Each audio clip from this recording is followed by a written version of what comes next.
তা আপনি যদি মনে করেন আগামী দিনে সুষ্ঠু একটা সমাজ ব্যবস্থা আসবে, যে সমাজ ব্যবস্থায় নারী পুরুষের মধ্যে বৈষম্য থাকবে না, ধর্মীয় ভেদাভেদ থাকবে না, হিংসা থাকবে না, নাগরিক তার অধিকার মাথায় তুলে বাঁচবে, তাহলে বলবো আর অন্য কারো কথায়, মিষ্টি মিষ্টি কথায়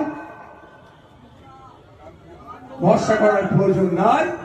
বিশ্বজিৎদা, আপনাকে এবার বিয়ে বাড়ি ঢুকে একটু খাবার পরিবেশন করতে হবে। তবে একটা কথা বলবো, খাবার পরিবেশন করা একটা ফ্যামিলির কাজ নয়।